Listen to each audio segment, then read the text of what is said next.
तो यहाँ पर basically AC circuit containing inductance only, इसका ये मतलब हुआ है कि हम लोग एक एसी सर्किट को लेते हैं, इसमें ओनली इंडक्टेंस रहेगा।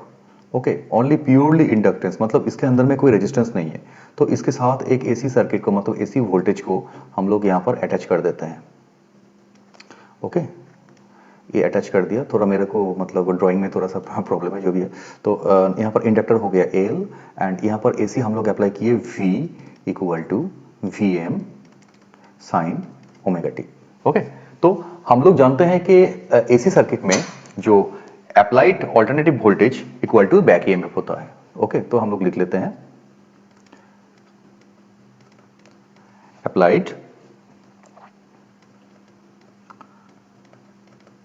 Alternative voltage that is equal to back EMF. तो इसको अगर डायरेक्टली हम लोग अप्रोच करेंगे तो हम लोगों का ये फॉर्मूला आएगा, that is equal to V equal to L D D T of i.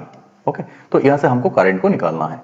तो ये जो हम लोग इंडक्टर के साथ एक वोल्टेज लगा दिया तो ऑटोमेटिकली यहाँ पर एक करंट फ्लो करेगा, और हम लोग को करंट ही देखना है एग्जैक्टली हो क्या रहा है। करंट मतलब प्योरली अगर इंडक्टर में हम लोग अगर एसी वोल्टेज लगा देते हैं तो करंट का फेज का क्या कुछ प्रॉब्लम होता है ना, सेम फेज में चलता है, यही हमको पता लग जाएगा यहाँ पर इस इक्वेशन से। तो V की जगह में हम लोग डायरेक्टली यहाँ पर बैठा देते हैं V M sine omega t that is equal to L D D T of i. तो इन दोनों तरफ से अगर हम लोग इसको इंटीग्रेशन पे डालेंगे तो इसको और भी रैशनलाइज कर लेते हैं, D I that is equal to V M divided by L sine omega T and D T. Okay, तो इसको अगर हम लोग इंटीग्रेशन कर देंगे, वो दोनों तरफ से इंटीग्रेट कर दिया, दोनों तरफ से इंटीग्रेशन कर दिया, तो यहाँ पर आ जाएगा I equal to V M divided by L, और ये ओमेगा नीचे आ जाएगा, एल ओमेगा, और आप लोग ओमेगा एल भी बोल सकते हो, विद इन ब्रैकेट आएगा minus cos omega T. Okay, तो ये हो जाने के बाद एग्जैक्टली अगर हम लोगों को अगर और भी थोड़ा सा वर्क कर लेंगे तो I equal to V M divided by omega L sine omega T minus pi by two. इस कंडीशन पे नॉर्मली क्या हो जाता है, अगर हम लोग को अगर देखेंगे तो ये जो माइनस कॉस ओमेगा टी को हम लोग इस तरफ से लिख सकते हैं, sign omega T minus pi by two. तो यहाँ पर अगर देखेंगे तो इसको और भी अगर हम लोग रैशनलाइज करेंगे, I equal to I max sine omega T minus pi by two. तो यहाँ पर दो इक्वेशन को हम लोग लिख रहे हैं, एक तो वोल्टेज इक्वेशन ऑलरेडी लिखा हुआ है, और करंट का इक्वेशन लिखेंगे तो I equal to I max sine omega T minus pi by two. इसका क्या मतलब हुआ, इसमें अगर हम लोग हाईलाइट के हिसाब से देखेंगे तो ये जो वेवफॉर्म, मतलब वेवफॉर्म है वो वोल्टेज वेवफॉर्म है, और ये जो हम लोगों का करंट वेवफॉर्म है, इस करंट वेवफॉर्म में ये जो चीज़ है, मतलब नॉर्मली ये जो एग्जैक्ट जो पैरामीटर्स है, ये पैरामीटर्स थोड़ा सा गड़बड़ हो गया है। ये पैरामीटर्स यहाँ पर हमारा फेज डिफरेंस आ चुका है। तो इसको अगर हम लोग अगर नॉर्मली ड्रॉ करेंगे, अगर पहले इस जगह थोड़ा सा ले लिया एक्स्ट्रा, तो हम लोग इसको ड्रॉ करने की कोशिश करते हैं, इसको रफ कर देते हैं। तो इसको रफ करके हम लोग अगर थोड़ा सा ड्रॉ करेंगे तो हमको समझ में आ जाएगा एग्जैक्टली हो क्या रहा है। तो यहाँ पर हम लोग थोड़ा सा एक वेवफॉर्म ड्रॉ करते हैं नॉर्मली ओमेगा टी, तो इसको हाफ हाफ कर देते हैं, मतलब पाई बाई टू, यहाँ पर 2 पाई। तो इसको अगर अभी अगर ड्रॉ करते हैं तो एक वेवफॉर्म बना लेते हैं, तो इस वेवफॉर्म को हम लोग को वोल्टेज वेवफॉर्म बोलते हैं इसको। ये हो गया हमारा वोल्टेज वेवफॉर्म। ओके, तो ये हो गया हमारा वी मैक्स, ये हो गया हमारा माइनस वी मैक्स। ओके, तो ये हो गया हमारा वोल्टेज वेवफॉर्म। ओके, नाउ इस कंडीशन पे अगर करंट वेवफॉर्म अगर बनता है तो करंट वेवफॉर्म तो ऑटोमेटिकली थोड़ा सा आई तो थोड़ा सा कम ही होगा, क्योंकि यहाँ पर इंडक्टर का ओमेगा एल का वैल्यू आ गया है। तो इसको अगर थोड़ा सा कम करेंगे, बट यहाँ पर ये पाई बाई टू माइनस इसके हिसाब से आया है, मतलब ये थोड़ा सा लैगिंग चल रहा है। तो ये जो वोल्टेज वेवफॉर्म है उसके साथ जो करंट वेवफॉर्म है थोड़ा सा लैगिंग चल रहा है। तो करंट वेवफॉर्म को अगर हम लोग दूसरा कोई कलर में अगर ड्रॉ करेंगे, जब रेड कलर में ड्रॉ करते हैं तो पाई बाई टू मतलब 90 डिग्री बाद वो स्टार्ट होगा। तो 90 डिग्री बाद से अगर हम लोग स्टार्ट करेंगे तो करंट का वेवफॉर्म ऐसे आएगा।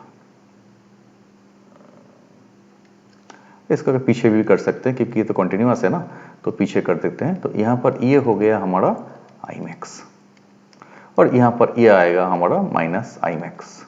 तो इसको हम लोग जाएंगे एकदम डायरेक्टली वेब फ्रॉम को हम लोग अगर सिमुलेशन मॉडल पे अगर इसको हम लोग देखेंगे तो इस काफ़ी अच्छे से दिखाई देगा, क्योंकि यहाँ पर दो चार चीज़ इज़ वेरी इंपॉर्टेंट है। ये जो हम लोगों का जो लैगिंग हो रहा है, ये जो सिस्टम लैगिंग हो रहा है, ये इंडक्टर का मतलब कभी भी अगर इंडक्टिव सर्किट में मतलब प्योरली इंडक्टिव सर्किट में हम लोग अगर इस टाइप का कुछ ड्राइंग करते हैं तो इस टाइप का हम लोगों को फर्क पड़ेगा।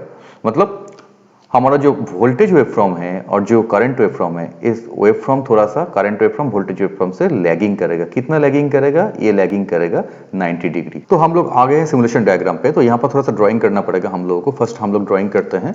यहाँ पर हमको चाहिए एक सोर्स, सो इनपुट सोर्स के हिसाब से हम लोग देखेंगे 2 टर्मिनल वोल्टेज सोर्स, तो हमको 2 टर्मिनल वोल्टेज सोर्स यहाँ पर हम लोग ड्रॉ कर लिया, 2 टर्मिनल वोल्टेज सोर्स।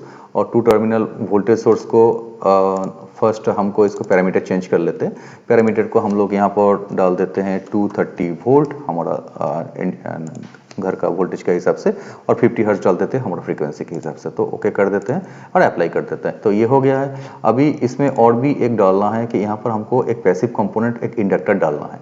तो यहाँ पर एक इंडक्टर ले लेते हैं और यहाँ पर इंडक्टर को यहाँ पर बैठा देते हैं। ये इंडक्टर हो गया 1 हेनरी का, बट इसको हम लोग को अभी कनेक्शन नहीं किए हैं, तो ड्राइंग कर देते हैं कनेक्शन का, वायर कनेक्शन। तो यहाँ पर जाके नाउ ड्रॉ कर लेते हैं। चलो, इस साइड का ड्राइंग हो गया और इस साइड में ड्राइंग करने के बाद ही ये करंट फ्लो होना स्टार्ट हो जाएगा। बस, तो अभी करंट फ्लो होना स्टार्ट हो गया। अभी इसको देखना है हमको सिस्टम में, सर्किट में मतलब और स्कोप में इसका ड्राइंग कैसा होता है। तो यहाँ पर क्लिक करते हैं थोड़ा सा और यहाँ पर हम लोग देखते हैं कि न्यू स्कोप में इसका स्टेटस क्या हो रहा है। अभी अगर न्यू स्कोप में हम लोग इसको स्टेटस देखेंगे तो स्कोप में एक वोल्टेज वेवफॉर्म आना स्टार्ट हो गया है। तो वोल्टेज वेवफॉर्म डायरेक्टली आ रहा है, बट जो करंट वेवफॉर्म है, ये करंट वेवफॉर्म नीचे से आ रहा है। तो इसको हम लोग थोड़ा सा और भी स्कोप में सेपरेट ऑल अगर करते हैं तो टोटली सेपरेट होके आएगा। ओके, तो एक साथ आ रहा था, ये सेपरेट होके आएगा। तो इसमें हम लोग एग्जैक्टली देख पा रहे हैं कि दोनों में 90 डिग्री का डिफरेंस है। वोल्टेज, ये वोल्टेज वेवफॉर्म है और ये करंट वेवफॉर्म है, दोनों का वेवफॉर्म का डिफरेंस 90 डिग्री है। थोड़ा सा स्पीड हम लोग कम कर लेते हैं। स्पीड हम लोग कम करेंगे तो ऑटोमेटिकली इसका समझ में आ जाएगा।